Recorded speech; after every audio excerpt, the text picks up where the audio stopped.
especial tá acabando.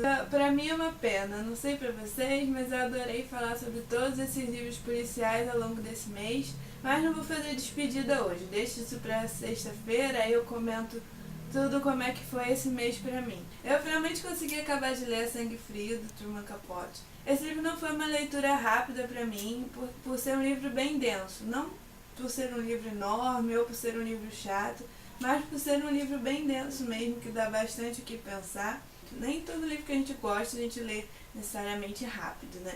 Então, daquela minha listinha, ainda tá faltando eu terminar de ler o do Inferno. E eu não sei se eu vou conseguir terminar de ler a tempo de falar com vocês sobre eles na sexta-feira. Mas se não der tempo de gravar o vídeo pra sexta, a gente vai falar sobre ele na semana que vem, tá? Sem problemas. Então, vamos falar sobre a Sangue Frio. Esse livro aqui é um livro do autor Truman Capote, como eu disse. Esse autor, quando ele escreveu esse livro aqui, ele já tinha escrito outros livros, incluindo A Bonequinha de Luxo, que é bastante famoso também.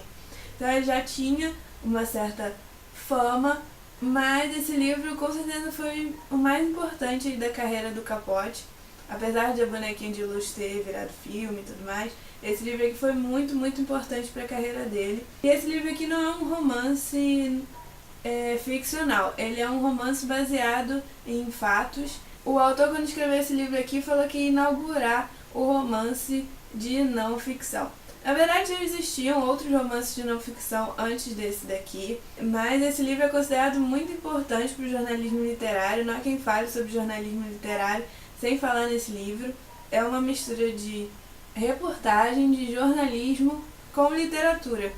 Porque esse livro, apesar de ele tem toda uma característica de procurar uma objetividade jornalística, parecer uma grande reportagem, mas também tem muitas coisas aqui que o autor criou baseado no que as pessoas falaram para ele, no que ele estava vendo, no que ele imaginou que pode ter acontecido. E o resultado foi esse livro excelente aqui.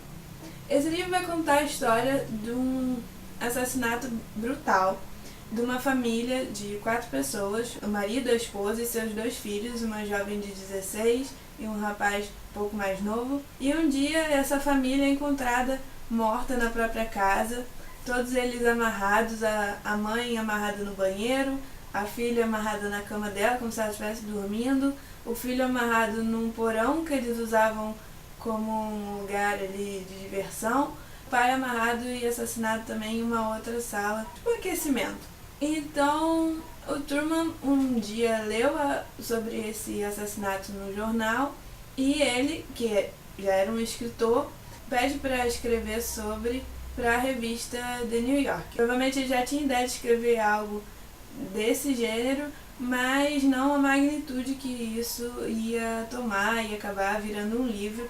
A história foi publicada primeiro na revista em 4 partes, para depois ser publicada em livro. O assassinato aconteceu em 1959, mas a história escrita por ele só foi sair 6 anos depois. Um trabalho bem intenso, principalmente de entrevistas com os próprios criminosos.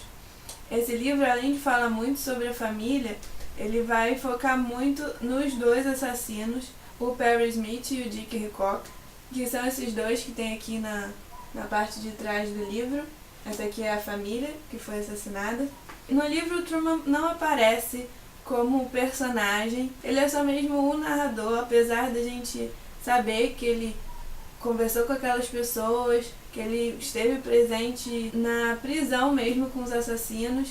Ele não aparece em nenhum momento assim falando dele no livro.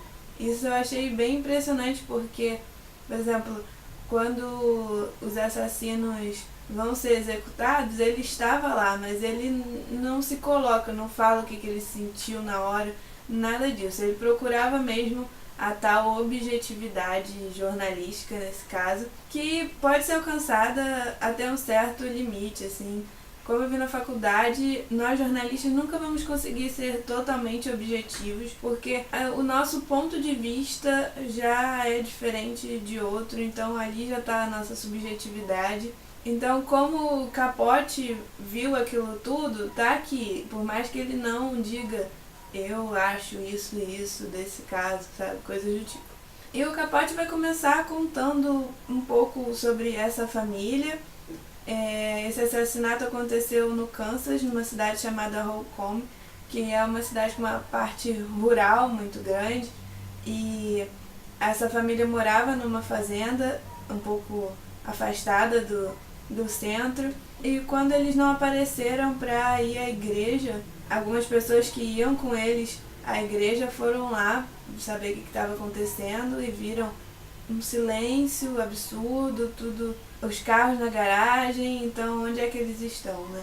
Até que a amiga da Nancy, que é a jovem que é assassinada, vai até o quarto dela e encontra lá a menina assassinada. E esse assassinato causou um trauma muito grande na cidade. Todos começaram a imaginar quem teria sido e por quê. A família que é assassinada é tipo uma família considerada perfeita para todo mundo. Não se acha assim, rusga com ninguém. Eles eram muito respeitados na cidade, queridos por todos. As únicas coisinhas que acham são questões assim de terra, mas mesmo assim nada muito a sério que fosse levar alguém a assassinar essa família. O namorado da menina é investigado, porque ele teria sido o último a visitar, a ver a família com vida, porque na noite do assassinato ele esteve na casa. E no começo do livro a gente acompanha essa família antes, né? O que eles estavam fazendo num dia antes, a gente acompanha esse dia a dia aí dessa família, e ao mesmo tempo acompanha o que está acontecendo com os assassinos até acontecer esse desfecho do assassinato. E depois a gente vai acompanhar a investigação da polícia, fica um bom tempo sem conseguir nada praticamente, e a gente vai ver, a gente vai acompanhar a fuga dos assassinos, que como acham que nunca ninguém vai ligar eles ao assassinato, não é uma fuga assim com grandes problemas, nem muito preocupada, eles ficam viajando, dando pequenos golpes para sobreviver, porque eles não têm dinheiro nenhum praticamente.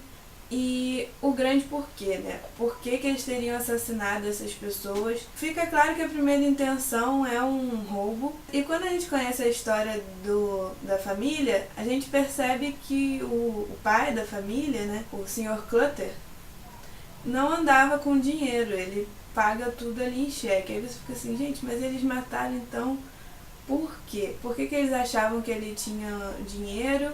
Por que eles escolheram aquela família? O que aconteceu? E isso não é entregue logo de cara no livro. Então, se você não estava naquela época e não sabia os porquês, esse livro tem um quê de desvendar um mistério também, se você ler esse livro como eu, muitos e muitos anos depois, porque eu não sabia nada sobre esse assassinato, então fiquei conhecendo pelo livro. Então eu fiquei curiosa de saber o porquê que eles escolheram aquela família, por que eles assassinaram todo mundo. E há um pequeno porquê nesse livro, deles acharem que essa família tinha dinheiro em casa e tal, mas eu não vou contar exatamente porquê, para deixar vocês lerem o livro e terem algumas surpresas.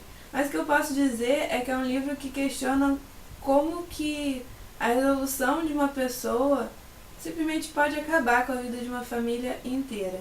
Ao mesmo tempo, é um livro que humaniza muito os assassinos. Como o Truman fez muitas entrevistas com o Perry e com o Dick, ele ficou conhecendo a história daqueles assassinos.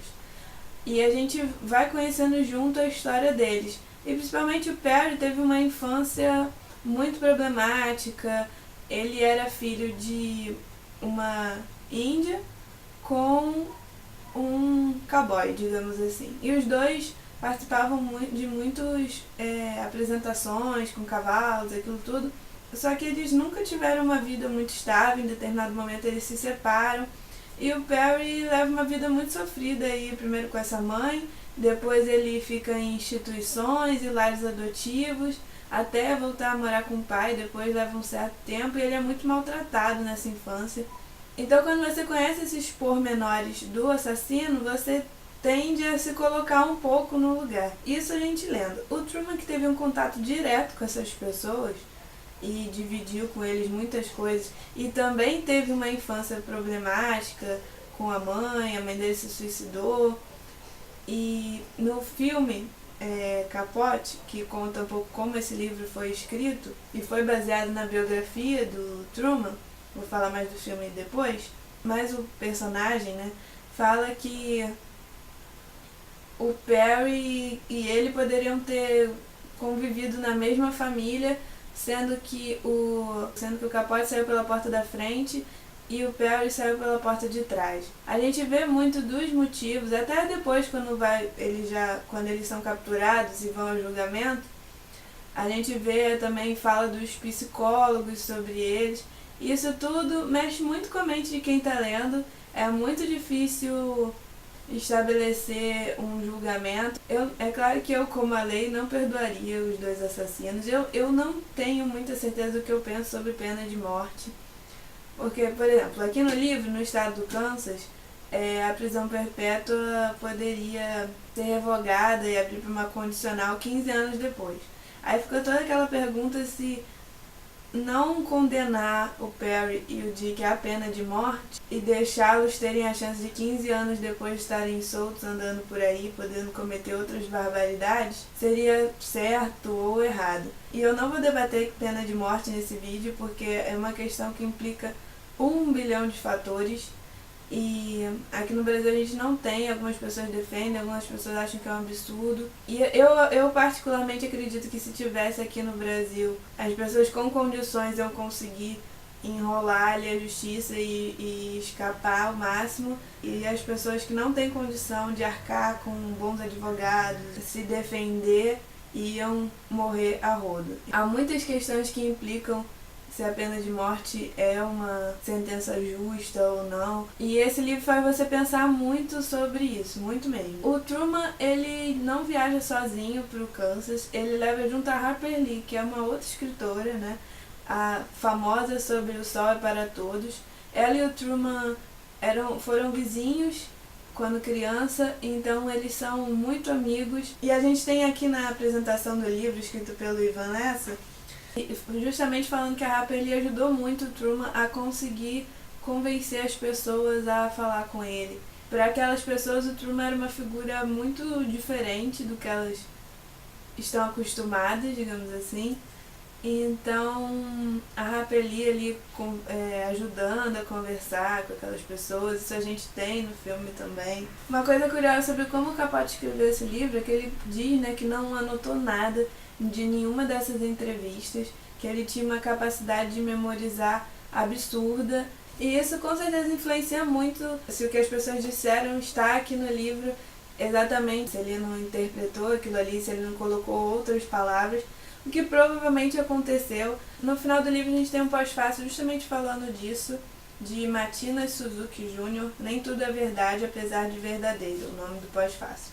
Que vai falar justamente que algumas pessoas reclamaram que o Capote inventou algumas cenas, que aqui no livro algumas pessoas falaram algumas coisas de outro jeito, e outras vão falar justamente que ele entendeu melhor do que elas queriam dizer, do que o que elas realmente disseram. Tem algumas pessoas que até criticam o Truman, falando que ele poderia ter evitado o enforcamento do Perry e do Dick, sendo que é meio absurdo essa teoria, né, porque ele ajudou até a procurar advogados para tentar revogar essa sentença. E o livro demora tanto tempo a ser escrito justamente pelo Capote esperar o desfecho dessa situação toda, né?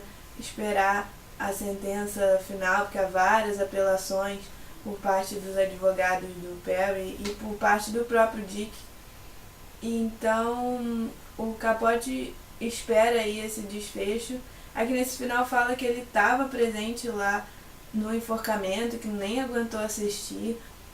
Então, acho que cai por terra algumas dessas teorias. Eu até li na internet, tem várias teorias de que ele até teria tido um envolvimento amoroso com o Perry. O Capote era homossexual.